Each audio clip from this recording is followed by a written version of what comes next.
The Byzantine and Sassanid empires fought each other in many conflicts through the centuries, but none of them was as bloody and fruitless as the War of 602 to 628. This conflict weakened and exposed both empires. Meanwhile, to the south, the Prophet of Islam, Muhammad, had united most of Arabia by 630. His successor, Caliph Abu Bakr, faced a massive rebellion against his rule. This conflict, later known as the Ridda Wars, continued until February of 633. With the peninsula back under his control, the Caliph's goal to bring all Arab tribal groups under Rashidun rule, including those in the steppes and cities of Iraq and Syria, led to the first direct clashes with the Byzantines and Sasanians. The two empires had been at war with each other for decades, and the prolonged conflict exhausted the two superpowers. They began building defensive coalitions with nomadic groups of northern Hejaz to guard Syria from the southeast, extending their political control into Arabia, thereby directly threatening the Muslims who sought to unite Arab tribes under the banner of Islam.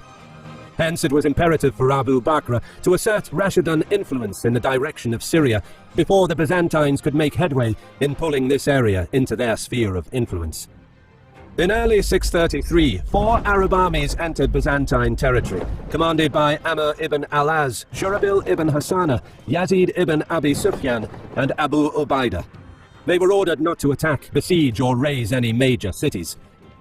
The objective of this initial phase of the campaign was to occupy the countryside inhabited predominantly by the Arabic-speaking population, many of whom would join the Islamic cause, thus swelling Rashidun ranks and providing valuable logistical support. These early operations laid the groundwork for the upcoming invasion, and, ironically, Abu Bakr's focus on the countryside would fool the Byzantines into perceiving the Muslims as mere raiders, and therefore no significant imperial forces were assembled to combat the threat in early 633. Meanwhile, in the east, Caliph's orders were the same: bring the Arab tribes of Iraq into the fold. Abu Bakr dispatched Khalid, his most trusted commander, in early spring. As the army assembled, the core of Khalid's force of loyal volunteers was augmented by troops from several tribes across Arabia. Some of these tribes fought against Medina in the Ridda Wars, but some sections remained loyal, and it was these troops that now reinforced the campaign against the Sasanians. What followed was one of Khalid's greatest strategic achievements. The swift conquest of Sasanian lands west of the Euphrates in a series of battles would be a display of true tactical genius. With his versatile implementation of the indirect approach, Khalid would attack opposing armies from unexpected directions with multiple rapid flanking maneuvers. Furthermore, he was one of only a few commanders in history who used double envelopment to encircle and destroy armies larger than his own, launching perfectly timed cavalry attacks on the opponent's flanks.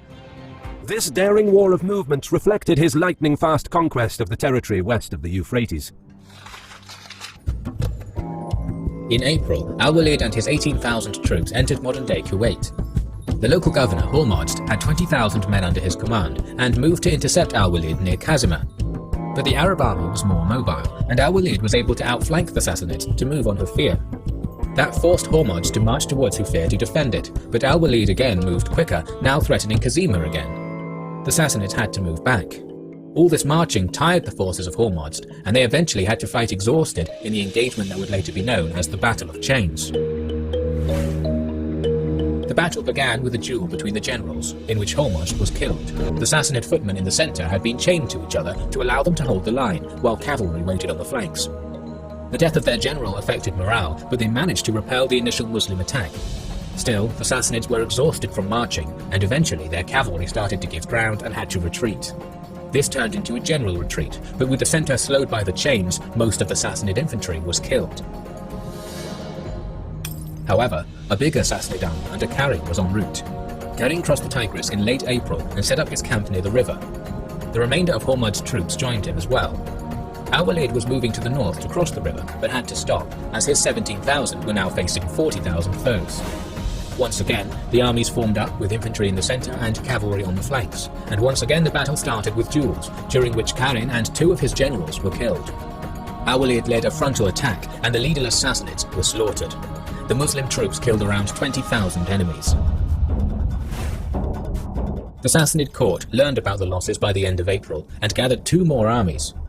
The first army, led by Andarzaghar, was sent to the city of Walaja to intercept the Muslims, as it was expected that Al-Walid would move to the west along the Euphrates. Indeed, Al-Walid's army was marching as predicted. He had a number of spies in the area and knew that the second Sassanid army under Bahman would soon reinforce Andarzaghar, so he decided to attack the first Sassanid force. The two armies met in early May near Walaja in a field between two hills. Al-Walid had 10,000 infantry and 5,000 cavalry against 30,000 Sassanid troops. Initially, Andarzaghar was planning to wait for Bahman, so he didn't attack the Muslims on the first day. Al-Walid needed to lure his enemy out, so during the night he sent his cavalry away. The Sassanid leader fell right into the trap. He ordered his troops to attack head-on, and the Muslim army started retreating under pressure towards the hill behind it. Al-Walid's center allowed itself to be pushed back, and his army formed a crescent.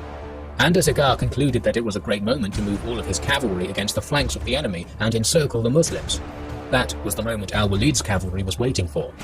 It was hidden behind the opposite hill and charged into the enemy at a crucial moment. The forces of Andarzaghar were now encircled. In a battle eerily reminiscent of the classical battle at Cannae, the Sassanids lost more than 20,000 warriors. Al-Walid continued moving to the west. 6 more Sassanid armies were sent against him between May and November of 633, but each of these armies was defeated. However, movement into the central part of the Sassanid Empire was still impossible, and a letter from the Caliph ordered Al-Walid to move into Syria instead. He won another battle against the allied Sassanid Byzantine army near Firaz in late 633 and moved on to fight the Romans. A message arrived from the Caliph. Khalid was to urgently march to Syria to take command of the invasion of the Byzantine Empire. In April 634, he departed Iraq with a small force of veterans whose loyalty to Islam was absolute, striking out across the desert towards Syria, a most perilous of journeys. The troops couldn't carry enough water to last until they reached Syria, so Khalid forced 20 of the camels to drink large quantities of water, then tied their mouths so they wouldn't spoil it by eating or chewing their cud. Camels would then be slaughtered daily, and the preserved water in their stomachs would quench the thirst of the troops. The march through largely waterless country lasted for 6 days, becoming one of Khalid's most famous military feats. Upon entering Syria, he moved southwest to meet with the 3 Muslim armies near Damascus, capturing forts and towns along the way. Byzantine garrisons were caught completely by surprise, not expecting that Muslim troops could enter their territory from an inhospitable desert.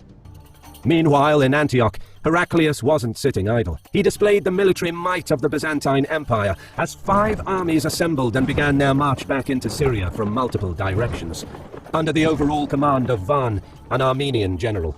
Furthermore, Heraclius sent word to all major cities, reminding the people of the Byzantine superiority after recent victories against the Sasanians. The message was clear.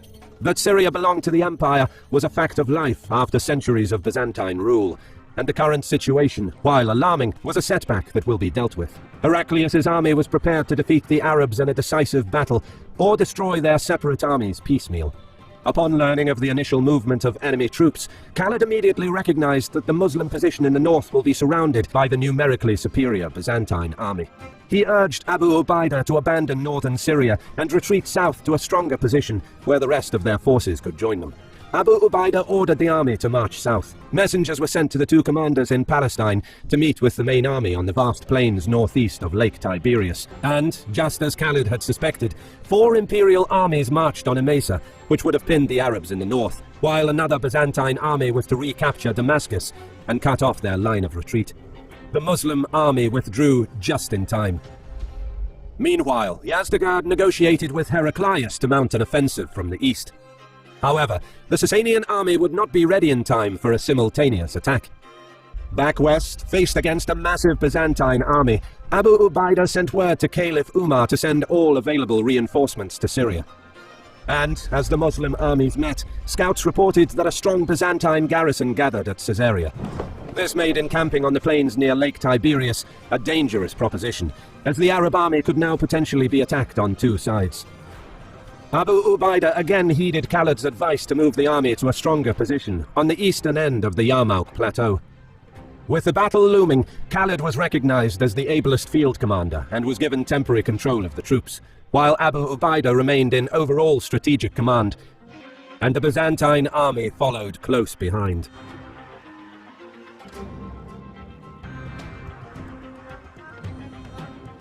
On a warm August day in 636 CE, the Arab army under Khalid ibn al-Walid challenged the supremacy of the mighty Byzantine Empire. The two armies stared each other down across the grassy field of the Yarmouk Plateau, while the vultures circled above. The battle that would change the course of history is about to take place. Terrain would have a major impact on the course of the battle. The Yarmouk Plateau is predominantly an undulated flat plain, dotted with rocky outcrops. Rivers Yarmouk, Rukad, Allen and Harir slice deep into the level plateau, creating deep gorges with steep cliffs. The grassy plain offered enough fodder in several springs to supply both armies. And the Byzantines were not in a rush. Van was instructed by the emperor to try and pay off the Muslims to go back to Arabia, or at the very least to stall negotiations until the Sasanians were ready to attack in Iraq. Jabala and Gregory did much of the mediation, but as the talks dragged on for up to 3 months, reinforcements sent by Umar began arriving. Concerned that he might lose the numerical advantage, Van took matters into his own hands and asked to negotiate with Khalid in person. By his own words, the Armenian general regarded the Arabs as nothing more than impoverished, hungry, wretched Bedouins, and he offered Khalid food and gold to leave Byzantine lands. Unimpressed by Van's condescendence, Khalid responded, "It is not hunger that brought us here," calling on the Christian general to embrace Islam in exchange for peace, adding, "If you refuse, there can only be war between us, and you will face men who love death as you love life." Enraged, Van fired a warning. Better men tried to take our lands, but were all defeated. Negotiations were over. Van positioned the main Byzantine camp near Al-Yakuza, from where one of the main Roman roads connecting Egypt and Syria could be defended. He anchored his battle line to the gorge in the south and arrayed his troops along the Alan River, stretching to the town of Jabia in the north. On his left flank he placed the Slavic infantry, commanded by Kanatir, a Slavic prince. In the center, Jabala commanded the Ghassanid contingent, while Derjan led the Armenians. Gregory commanded the experienced Greek infantry on the right flank. Archers were mixed with the infantry. Cavalry contingents were supporting each of the 4 divisions of infantry. The Byzantine army numbered around 40,000. Across the field, Khalid stretched his infantry to match the length of the Byzantine line, with the left flank anchored on the gorge in the south, while his right flank reached the vicinity of the town of Nawa. He placed Amr in charge of the right flank, Shurabil and Abu Ubaidah in the center, and Yazid on the left, with archers mixed in with the infantry. Cavalry contingents were positioned to prevent breakthroughs, while Khalid took command of the hand-picked cavalry reserve. The Arab army was around 25,000 strong. The long battle line, stretching around 10 kilometers across the plain, would test the leadership of commanders on both sides. Early on August 15th, the two armies stared each other down. One Arab warrior came forward, dropped his shield and removed his armor, crying out, "I am the death of the palefaces. I am the killer of Romans. I am the scourge sent upon you. I am Zara ibn al-Azwar." Several Byzantine officers challenged the Muslim champion. In a matter of minutes, Zara cut them down in single combat. More Muslim champions stepped forward, and as the dueling spectacle continued, Byzantine troops witnessed the slaying of many of their officers. Then, at noon, Van ordered the army to advance. Using his numerical advantage to extend the front, he forced Khalid to stretch his infantry thin, and he planned to probe the Muslim line for any weak spots that he could punch through. As the Byzantine army closed the distance, Van ordered a third of his infantry to advance on the enemy. The fighting was not too intensive, as both sides tested each other's resolve. Nevertheless, Van was surprised by the determination of Arab troops. He observed that the deep gorge to the south would restrict cavalry maneuvers and offer some protection to the Muslim left flank, while the terrain to the north was open, leaving the Muslim right exposed. Khalid was also aware of this problem, and he positioned himself slightly closer to the right wing so that he could reinforce it quickly, if necessary. As the day began drawing to a close, Van broke off the attack and ordered his troops back into the position on the Alan River. During the night, both commanders contemplated their next move. Khalid knew that a frontal assault against a better equipped and more numerous enemy would be dangerous, especially when supported by contingents of Byzantine heavy cavalry. Van, meanwhile, was ready to attack and break the Muslims. Early next morning, the Byzantine commander committed all of his troops forward. He intended to catch the Muslims unprepared during their morning prayers. But Khalid expected this. During the previous night, he ordered the construction of outposts in front of his line to prevent any surprise attacks. Despite losing the element of surprise, Van remained confident in his drilled veterans. The Byzantine commander planned to apply steady pressure against the Muslim center in order to tie down as many of Khalid's troops as possible, while focusing the main thrust of his attack on the flanks, where he expected to overwhelm and drive the enemy from the field with his superior numbers. As the two armies clashed, Khalid's men held their ground in the center against the stalled Byzantine advance. But for his troops on the flanks, the situation was different. Kanatir attacked Khalid's right flank in force. The outnumbered Muslim infantry held fast, but were pushed back. Amr ordered his cavalry to check the Byzantine advance in order to buy time for the infantry. The cavalry counterattack blunted the Byzantine charge, but Kanatir kept pushing the Muslims back toward their camp. Women from the camp rallied, and some joined the fighting. They hobbled the camels around the camp, thus providing additional protection. A desperate struggle ensued as the Byzantines could not dislodge the determined Muslim fighters. Kanatir's heavy cavalry bogged down as their horses balked at the smell of aggressive camels, refusing to respond to the commands of their riders. In close quarters, the legs and bellies of the partially armored Byzantine horses now became exposed, and many of the heavily armored riders were pulled down from their saddles. Kanatir could not sustain the attack any longer. With Van's attack against the Muslim right flank broken, Khalid seized the moment to exploit the gap that had opened up between Kanatir and the Byzantine center. He ordered Amr to send his cavalry regiment and attack Kanatir's flank from the north. With incoming cavalry support, Amr ordered a general advance. The three-pronged attack forced Kanatir to abandon his advanced position and retreat towards the main Byzantine line. By timing his flanking maneuver to perfection, Khalid managed to push the Byzantines back with fewer troops. Had it not been for the disciplined retreat of Kanatir's experienced Slavic infantry, the Byzantine flank could have collapsed entirely. But the situation on the Muslim left was considerably more serious. With much of Khalid's mounted units currently on the right flank, Yazid's position was being overrun. Byzantine cavalry broke through the ranks and pushed towards the Muslim camp. Gregory's infantry slowly ground their way forward as Yazid's outnumbered infantry could not stop them. As they fell back to the camp, Yazid's troops were met with a barrage of insults and rocks thrown at them by the ferocious Arab women, who urged them to not let the enemy defeat them, with some of the women taking part in the defense of the camp. Yazid was finally able to stabilize his line near the camp, temporarily stemming the Byzantine assault. Just as Van's plan appeared to be succeeding on the Muslim left, Khalid again showed his ability to adapt quickly. He dashed across the battlefield to aid the embattled Yazid. He detached a cavalry contingent under the command of Dara ibn al-Azwar, ordering him to round the Byzantine center. This decision proved crucial, for when Dara struck the flank of the Byzantine center, he fixed them in place, preventing reinforcements from reaching Gregory to support his push against the Muslim left. But most importantly, this maneuver gave the impression to the Greeks that they were being outflanked, damaging their morale. Further on the left flank, Khalid came to Yazid's aid, hitting Gregory's division. The Greeks gave ground under pressure, suffering particularly heavy casualties. During the fighting in the center, Dara's troops killed the Byzantine commander, Derjan, who fought with his troops in the front. Finally, as dusk approached, the two exhausted armies ceased hostilities for the day. For Van, losing one of his key lieutenants was an enormous blow, and the speed of Khalid's counterattacks exposed weaknesses in his plan, forcing him to change tack. The battle resumed with the Byzantines again advancing on the Muslim line. This time, however, Van focused mainly on Khalid's right flank, where the Byzantine heavy cavalry could do more damage. Bitter fighting ensued as the Byzantine heavy cavalry charge outmatched Arab light mounted units. Amr's division fell back, followed shortly by Shurabil. As Jabala's flank slowly became exposed, Khalid sprang into action at this critical moment, charging into the gap towards their Ghazanid flank.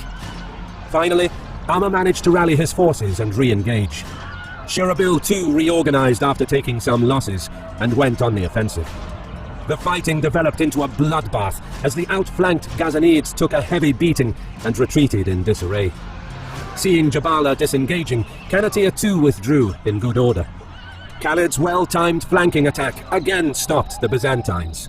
The next day, Van persisted with the same battle plan. Kanatir led the Slavs against Amr's division.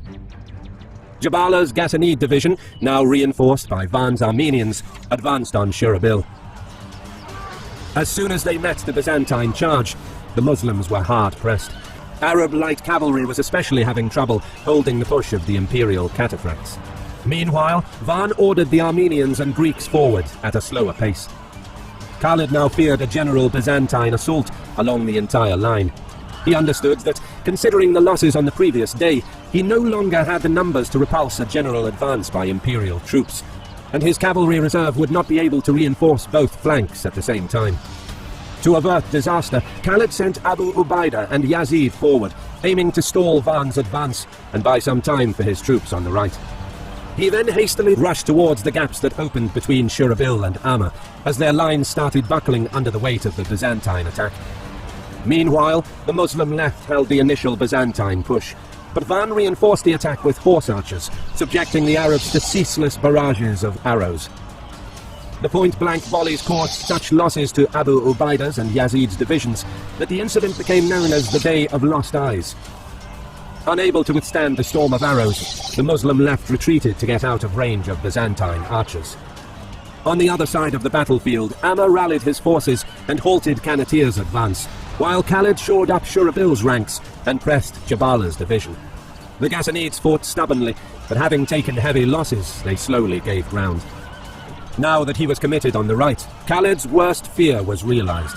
Gregory ordered the general advance of his division, sensing that the Arabs were shaken by the losses they took from Byzantine arrow volleys. Sure enough, Yazid's battered division gave way, with Abu Ubaidah barely holding Van's Armenians. With the Rashidan left in dire straits, Arab women from the camp picked up weapons and joined the fighting. The desperate last stand of the women inspired the Muslims to hold their ground against all odds. Meanwhile, on the right, the Byzantines finally retreated after several hours of fighting, and the rest of Van's line soon followed. The fourth day of the battle was devastating for the Arabs, particularly the left wing, but incredibly, they managed to hold back the Byzantines. Next morning, Van unexpectedly sent an emissary, offering a truce. Arab commanders met for an impromptu war council. Some argued to accept the truce, seeing it as a victory after fighting a much larger army deep within enemy territory, while others noted that the men are tired, wounded, and vastly outnumbered. The consensus was to leave and come back to fight another day. Khalid listened to his comrades, then stood up, saying, "The past 4 days tested our resolve. Now is not the time to concede. Now is the time to be decisive." He argued that the strategy was to be on the defensive, wear out the enemy, then counterattack. And now he sensed that the Byzantines lost heart, and that Van was trying to buy time to raise morale of his troops. The time to attack is now. There would be no truce. During the night, Khalid inspected the troops. Wounded soldiers leaned on each other, but even in the face of such overwhelming odds, their spirit never wavered. Determined to go on the offensive, the Muslim commander sent Daraa with 500 riders on a wide flanking maneuver to capture a key bridge across the Rakad Gorge that served as a main line of communication between the Byzantine army and their camp. The fight back has begun. As the sun rose on the next day, from the Byzantine line a hulking figure trotted out on his warhorse into the no-man's land. It was Gregory, the commander of the Byzantine right flank, reputed to be a formidable fighter. Abu Ubaidah answered the challenge. As the overall strategic commander of Arab forces in Syria, before leaving he told Khalid, "If I don't return, you shall resume command of the army after the battle, until the Caliph decides otherwise." And with that, the tall, slim figure of Abu Ubaidah, a man in his 50s, rode out to meet Gregory. The two met in the middle, both excellent in single combat. Circling each other, they traded blows for several minutes, as both armies anxiously watched. Then Gregory ran back towards his line, a trick designed to fool Abu Ubaidah into lowering his guard. As the Arab general caught up with him, in a split second Gregory turned to strike. Abu Ubaidah ducked to evade the blow, striking the Greek general across the neck with his blade. Gregory dropped his sword and slumped from his horse. Moments later, Khalid ordered the Muslim line forward. Having spent most of the night reorganizing the troops, Khalid left a token force of cavalry behind the infantry divisions, spreading their formations to make it appear to the Byzantines like the disposition of the Arab army remained the same as it was during the previous day. And he took all of the remaining cavalry, hiding it in the shallow dips of the plateau. Some of the men in the Byzantine line could hardly believe that, despite such heavy losses, the Muslim army went on the offensive. As the clash in the center erupted, the Arabs pressed hard. They were determined to drive the enemy back, but their substantial numerical disadvantage meant that they could not sustain this battle of attrition for long. Just as Van's troops managed to slow the momentum of the Muslim advance, Khalid sprung his trap. From the gentle dips in the terrain, 8,000 riders galloped forward. By amassing most of his cavalry, Khalid planned to surround the Byzantine left flank. Knowing that time was of the essence, he urged his men to ride fast and without hesitation. Speed would decide the outcome of the battle. Busy with commanding the troops in the center, Van glanced to the left and saw the ominous cloud of dust. He scrambled to send his cavalry to cover the flank, realizing that the Muslim commander had outwitted him. In full gallop, Khalid surged past Amr's division and began to envelop Canatea's Slavs. The rest of the Arab riders followed their general as he guided them around Byzantine ranks.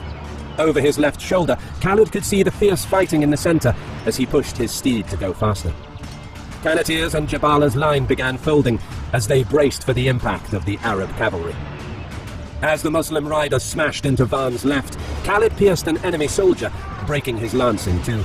He drew his sword, striking anyone in a red tunic. The horses twisted and turned, wreaking havoc among the Byzantine infantry. Jabala and the Ghassanids disengaged and started fleeing. But to their horror, they realized that the bridge across the Raqad, their main escape route, was blocked. Jabala's troops dispersed as each man tried to save himself. Canatea fought on bravely, but the Slavic division was surrounded and stood no chance. The entire Byzantine line began collapsing. Shocked by Khalid's rapid maneuver, the Imperial heavy cavalry tried in vain to stem the tide. The noose was tightening as Van's army was being pushed back towards the cliffs. The Armenian general barked orders, and while some Byzantine units kept their cohesion, others were in total disarray. Unable to cope with the rapid movement of the Arab light cavalry, Byzantine cataphracts were attacked on all sides. Seeing that the situation was hopeless, they fled, abandoning the infantry to their fate. Khalid steadied his steed, closed his eyes, and whispered a prayer of gratitude. Though it was not immediately apparent, he knew that the battle was won. Van's army was cornered against the steep cliffs of the Raqad and Yarmouk gorges, and over the next several hours Byzantine troops were systematically killed.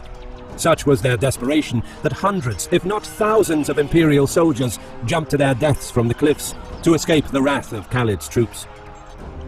On that day, the Rashidan army achieved a victory that would change the course of history forever. The Battle of Yarmouk was certainly the battle of the century, and one of the most pivotal battles in world history. The juggernaut that was the Byzantine army was made up of disciplined warriors, who probably thought they can easily outmatch the Arabic desert army. Unfortunately for them, in Khalid ibn al-Walid, they faced possibly the greatest military mind of the age. In just a few short years, he restructured the ragtag Arab forces into an army that would conquer half of the known world. On August 20th, 636, at Yarmouk, after 6 grueling days, only one side was left standing. In May of 636, the new Caliph Umar recruited a new army. 30,000 troops, commanded by Sa'd ibn Abi Waqqas, entered Iraq in July. The Sassanid army under Rostam was already nearby, in the area called Al-Qadisiyah, near modern-day Kufa in Iraq. It had around 70,000 troops. Both sides built a fortified camp, but as negotiations were going on, the battle would not start for a few more months. The victory over the Byzantines at Yarmouk allowed the Caliph to divert more than 6,000 veterans of the Syrian campaign to Al-Qadisiyah, which they probably reached in late October. By the time of the battle, the Sassanids had about 50,000 infantry, 15,000 cavalry, and 40 elephants. Meanwhile, the army of the Caliphate had around 30,000 footmen and 8,000 cavalry. Rostam divided his infantry, cavalry, and the elephants into 4 groups, with elephants in front, infantry in the second line, and cavalry in the third. The Muslim troops were formed into 4 infantry divisions in the first line and 4 cavalry divisions in the second. The Battle of Al-Qadisiyah took place between November 16th and 19th, 636. The first day started with traditional personal combat. It is not clear which side had the upper hand, but later in the day, Rostam sent his entire left flank forward to attack the right flank of the enemy. The Muslims attempted to use their cavalry to outflank and kill the elephants, but were counterattacked by the Sassanid heavy cavalry. Both the infantry and the cavalry of Sa'd's right flank had to retreat. The Muslim cavalry division in the right center was sent to outflank the Sassanid cavalry, while one of the infantry units of the right center was ordered to attack the enemy infantry and the elephants from the left. This allowed the right side of the Muslim army to push the enemy back. The Sassanid right and right center were also commanded to attack. Initially, the elephants broke the enemy lines, but support from the Muslim center repelled the elephants, and soon the Muslim infantry managed to counterattack and drive the Sassanids back. Sa'd ordered his cavalry on the flanks to attempt an envelopment, and that put pressure on the Sassanid cavalry. But eventually, Rostam moved into the fray himself with the central units and drove the foe back. The first day ended inconclusively. The Muslim army received a number of reinforcements throughout the second day, and as the enemy elephants were not in position, Sa'd decided to go on the offensive. His right flank cavalry was able to push their counterparts back, and that allowed the Muslim infantry to gain an advantage against the Sassanids. Once more, Rostam joined the battle and counterattacked. Sa'd's units needed to retreat, and the second day also had no breakthrough. At the beginning of the third day, Rostam commanded his troops to attack the enemy, as he was eager to end the battle before more Muslim reinforcements arrived. The charge started with a skirmish in which the Sassanid archers got the better of their counterparts. Soon the elephants attacked, and Sa'd's army retreated under this pressure. Rostam tried to end the battle by killing the enemy leader, but his cavalry was stopped. Muslim forces across the front finally maimed the elephants enough to drive them into a rage. All the beasts that didn't die on the spot panicked and moved towards the river, which broke the Sassanid formation. The Muslims attempted to counterattack, but Rostam reformed his lines yet again, and another day ended with no results. There was no pitched battle in the early hours of the fourth day, and that made the Sassanids complacent. Before the troops got into position, the Muslim centre-left cavalry charged behind enemy lines and achieved its goal of killing Rostam. Although the Sassanids eventually pushed this cavalry division away and built a front, the death of their leader demoralized the army. The full charge of the Muslim army finally sent the Sassanids into full retreat. The Muslims lost around 10,000 men in this battle, while the casualties of their foes were more than 25,000. Soon, the Sassanid capital, Ctesiphon, fell. The war would continue until 654, with various Sassanid generals and governors attempting to mount resistance, but it was too late. The Battle of Al-Qadisiyah sealed the fate of the empire and the Middle East.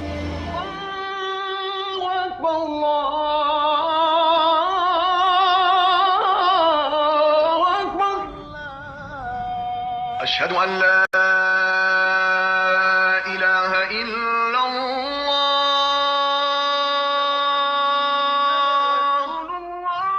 أشهد أن محمدا رسول الله أشهد أن